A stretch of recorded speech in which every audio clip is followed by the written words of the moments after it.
Assalamualaikum warahmatullahi wabarakatuh. Bagaimana kabarnya hari ini anak-anak? Semoga kalian semua dalam keadaan sehat walafiat. Amin.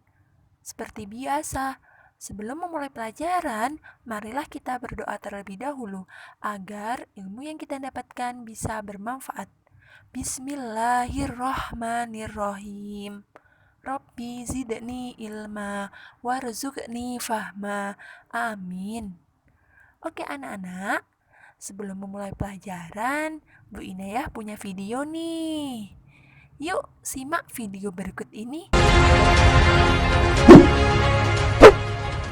Allah Subhanahu wa Ta'ala berfirman dalam Al-Quran, dan di antara mereka ada yang telah berikrar kepada Allah, sesungguhnya jika Allah memberikan sebagian karunia-Nya kepada kami, pastilah kami akan bersedekah dan pastilah kami termasuk orang-orang yang soleh. Maka setelah Allah memberikan kepada mereka sebagian daripada karunia-Nya, mereka kikir dengan karunia itu dan berpaling, dan memanglah mereka orang-orang yang selalu membelakangi. Quran Surat At-Taubah ayat 75-76.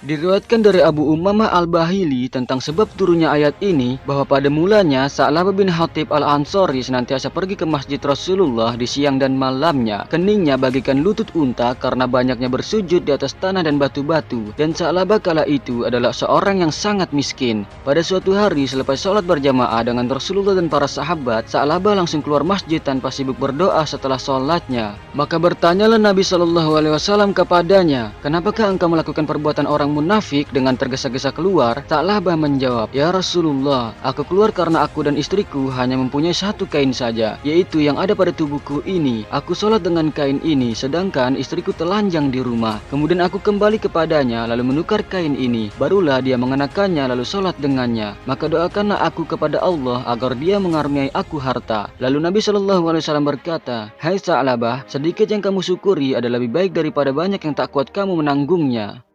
Sesudah itu, Sa'labah datang lagi kepada beliau SAW dan berkata lagi, "Ya Rasulullah, berdoalah kepada Allah agar dia mengaruniakan harta kepadaku." Lalu Rasulullah berkata, "Tidakkah kamu memperoleh teladan yang baik pada Rasulullah? Demi Allah yang diriku ada dalam kekuasaannya, sekiranya aku menghendaki gunung-gunung berjalan bersamaku menjadi emas dan perak, maka mereka akan menurut." Di lain waktu sesudah itu, Sa'labah datang lagi kepada Rasulullah dan berkata, "Ya Rasulullah, berdoalah kepada Allah agar dia mengaruniakan harta kepadaku. Demi Allah yang telah mengutus engkau benar-benar sebagai seorang nabi. Sesungguhnya jika Allah Subhanahu wa Ta'ala mengaruniakan harta kepadaku, pastilah aku akan memberikan hak kepada setiap orang yang berhak menerimanya." Maka Nabi SAW berdoa seraya berkata, "Ya Allah, karuniakanlah harta kepada Sa'labah." Maka doa Rasulullah pasti dikabulkan oleh Allah Subhanahu wa Ta'ala. Dalam riwayat lain dikatakan bahwa setelah Nabi mendoakan Sa'labah, lalu Nabi SAW memberikan seekor kambing betina kepada Sa'labah dan menyuruhnya untuk mengkawinkannya dengan kambing jantan milik seseorang. Maka Sa'labah pun memelihara kambing, lalu dia mengolah kambingnya itu hingga ternaknya itu berkembang biak sebagaimana berkembang biaknya ulat, sehingga penuh sesaklah Madinah karenanya. Dan Sa'labah pun menyingkir dari negeri itu lalu tinggal di salah satu lembah di sana. Sementara itu hewan ternaknya terus bertambah banyak berkembang biak seperti berkembang biaknya ulat. Dan saat itu Sa'labah masih sempat sholat zuhur dan asar bersama Rasulullah SAW. Sedangkan sholat-sholat lainnya dia lakukan di tengah kambing-kambingnya. Kemudian ternaknya itu pun semakin banyak dan kian berkembang, sehingga karenanya Sa'labah semakin jauh dari Madinah, dan kini dia hanya bisa menghadiri sholat Jumat saja. Kemudian ternak itu semakin bertambah banyak lagi, sehingga Sa'labah pun semakin jauh pula, dan akhirnya dia tidak lagi menghadiri sholat Jumat maupun sholat jamaah lainnya. Apabila tiba hari Jumat, dia keluar menemui orang-orang dan menanyakan berita-berita kepada mereka. Dan kini Sa'labah benar-benar telah jauh dari Rasulullah. Lalu pada suatu hari Rasulullah SAW menyebut-nyebut tentang Sa'labah. Beliau SAW bertanya, "Aku sudah jarang melihat Sa'labah, di mana dia dan apa yang dikerjakan Sa'labah?" Lalu orang-orang yang mengetahui menjawab, "Ya Rasulullah, dia memelihara kambing yang tidak termuat oleh satu lembah." Mendengar hal itu, lalu Rasulullah berkata, "Celakalah Sa'labah." Dan Allah Subhanahu wa Ta'ala pun menurunkan ayat tentang zakat. Lalu Rasulullah menugaskan 2 orang lelaki untuk memungut zakat. Orang-orang kala itu menyambut kedua petugas itu dengan zakat mereka masing-masing. Dan akhirnya sampailah kedua petugas itu kepada Sa'labah, lalu meminta zakat kepadanya dengan membacakan surat dari Rasulullah yang mencantumkan apa-apa yang wajib dikeluarkan. Namun Sa'labah tak sudi memberi zakat. Bahkan dia mengatakan, ini tak lain adalah jizyah atau sejenis jizyah. Pulanglah kalian sehingga aku dapat mempertimbangkan dan memikirkan dengan benar-benar.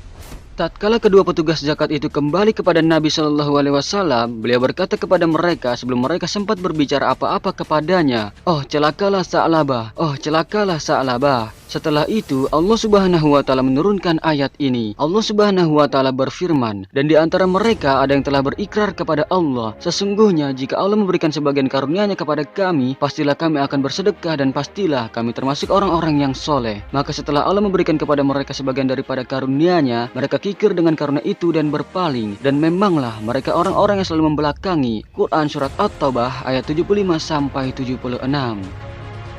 Sementara itu, di sisi Rasulullah ada seorang lelaki dari kerabat Sa'labah. Dia mendengar perkataan Rasulullah dan firman Allah yang disampaikan oleh Rasulullah. Lalu kerabat Sa'labah itu berangkat dan mendatangi Sa'labah dan berkata kepadanya, "Celakalah kamu, hai Sa'labah. Sesungguhnya Allah telah menurunkan ayat mengenai engkau begini dan begini." Setelah mendengar kabar dari kerabatnya, maka Sa'labah pun pergi mendatangi Nabi Shallallahu Alaihi Wasallam dengan menyerahkan zakat kepada beliau. Namun Nabi Shallallahu Alaihi Wasallam berkata, "Sesungguhnya Allah melarang aku menerima zakat darimu." Mendengar penolakan itu, kemudian Sa'labah menaburkan tanah ke atas kepalanya. Tetapi Nabi Shallallahu Alaihi Wasallam bahkan mengatakan, "Beginilah perbuatanmu. Sesungguhnya aku telah menyuruhmu, tetapi kamu tidak mematuhi aku." Maka pergilah Sa'labah dengan zakat yang ditolak oleh Rasulullah Shallallahu Alaihi Wasallam. Dan berjalannya waktu sampai tiba waktu wafatnya Rasulullah Shallallahu Alaihi Wasallam dan kepemimpinan Sayyidina Abu Bakar As-Siddiq radhiyallahu anhu. Kemudian datanglah Sa'labah membawa zakatnya kepada Sayyidina Abu Bakar dan berkata, "Terimalah zakatku." Namun Sayyidina Abu Bakar menolak seraya berkata, "Rasulullah Shallallahu Alaihi Wasallam tak sudi menerima zakat itu darimu. Haruskah aku menerimanya? Padahal Allah tidak menerimanya." Kemudian sampailah di masa kekhalifahan Sayyidina Umar bin Khattab radhiyallahu anhu, dan Sa'labah datang membawa zakatnya itu kepada Sayyidina Umar radhiyallahu anhu seraya mengatakan, "Terimalah zakatku." Dan Sayyidina Umar pun menjawab, "Kedua pendahuluku tidak sudi menerima zakat itu darimu. Haruskah aku menerimanya padahal Allah tidak menerimanya?" Selanjutnya tibalah masa kekhalifahan Sayyidina Utsman bin Affan radhiyallahu anhu, dan Sa'labah pun datang kepadanya dengan membawa zakatnya itu dan berkata, "Terimalah zakatku." Maka Sayyidina Utsman menjawab pula, "Para pendahuluku tak sudi menerima zakat darimu. Haruskah aku menerimanya padahal Allah tidak menerimanya?" Sa'labah akhirnya meninggal dunia pada masa kekhalifahan Sayyidina Utsman bin Affan radhiyallahu anhu. Semua hukuman ini adalah akibat dari kekikiran, mencintai harta dan tak mau berzakat, dan juga oleh karena menyalahi janji itu merupakan sebab kemunafikan. Maka menyalahi janji itu pun dianggap sepertiga nifak, sebagaimana diisyaratkan bahwa tanda orang munafik itu ada 3, yaitu apabila berbicara dia berbohong, apabila berjanji dia mengingkari, dan apabila dipercaya dia berkhianat.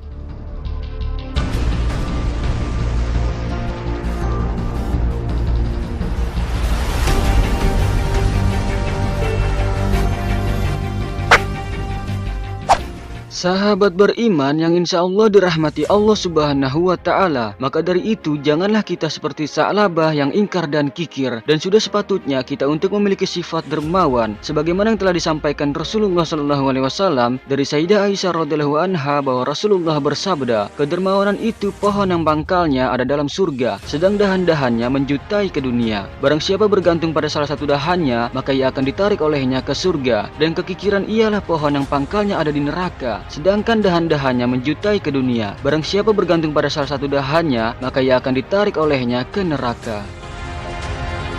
Video tadi mengenai apa ya anak-anak? Ya anak-anak, video tadi mengenai akhlak tercela dari kisah Sa'labah. Hari ini kita akan belajar mengenai akhlak tercela dari kisah Sa'labah.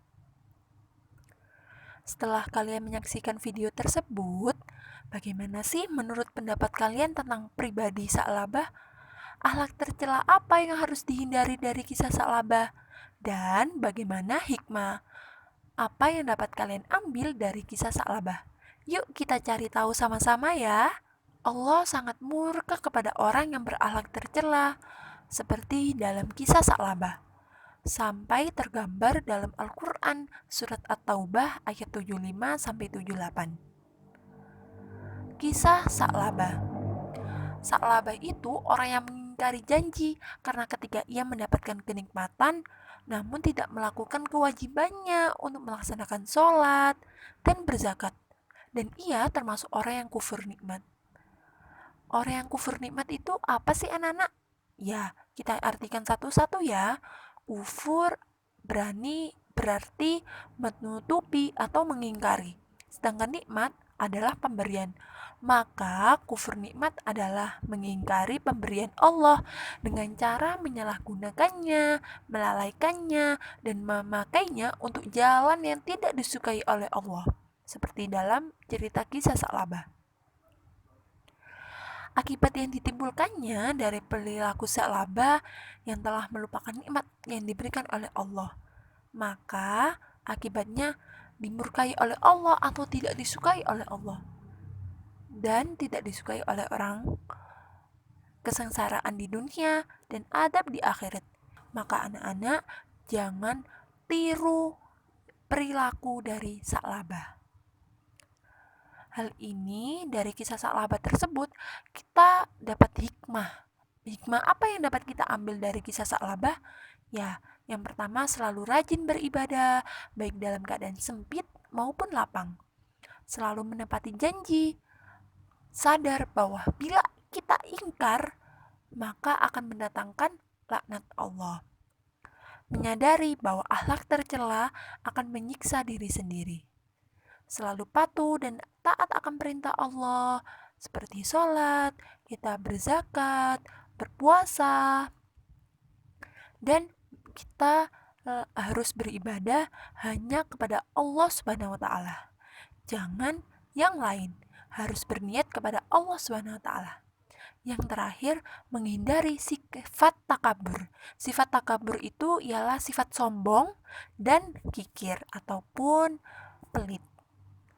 Oke anak-anak, sekian pembelajaran dari kisah Sa'labah. Semoga kita bisa mengambil hikmah dari kisah Sa'labah dan menerapkannya dalam kehidupan sehari-hari, yakni tadi taat kepada perintah Allah, beribadah hanya kepada Allah, janganlah bersifat takabur dan kikir.